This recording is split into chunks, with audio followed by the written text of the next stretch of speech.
Hi guys and gals, Rowan here at 4 Drive Southwest. Today, storage.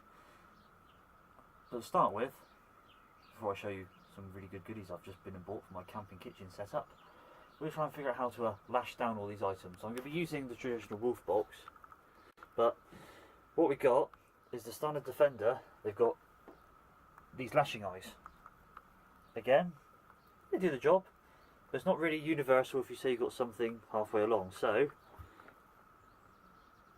cargo tracking, aircraft rail, you all know what it's like.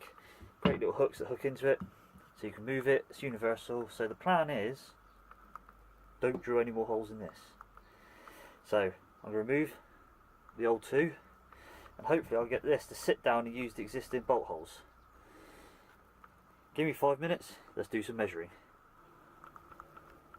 With the cargo tracking I've used and the width between the hole spacings, they just don't quite sit perfectly centre line to centre line.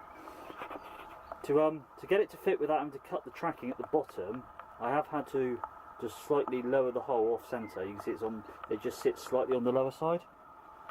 So if you want to prevent having to like slice an edge off the tracking just to make it fit exact dead centre, that's what you'd have to do. But I'm finding this is a pretty acceptable compromise, given I don't want to drill any more holes in my in my tub, because you don't want any more water ingress points anyway.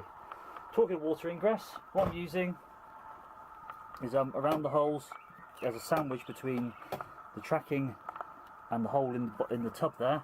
I'm using a bit of this foam. Beautiful stuff. It just comes on a roll. You can just chop a bit off and that'll act as a good watertight seal. Bolts I'm using, bolts I bought off eBay. Essentially M8 by 25 countersunks, and they fit quite nicely. And what I've done is drilled the hole out to 9mm and countersunk it using a 13mm drill bit, so it just helps with the countersink on the bolt. And now, as you can see, with the countersink of the bolt, it forms a really nice flush fit finish. And there we go, that's the rails in. What you do, you get these cargo lashing clips. There's tie down, lash down eyes, and I'll put a description in, link in the description below. Essentially they just push in, clip and snap in place. Secure, brilliant lashing point, and help me lash the wolf boxes down. So as you can see, I've been fighting with that.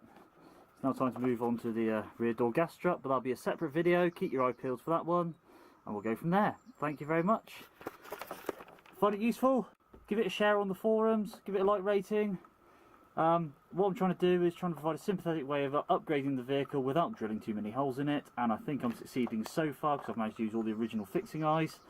So thank you very much, and see you later, and good night.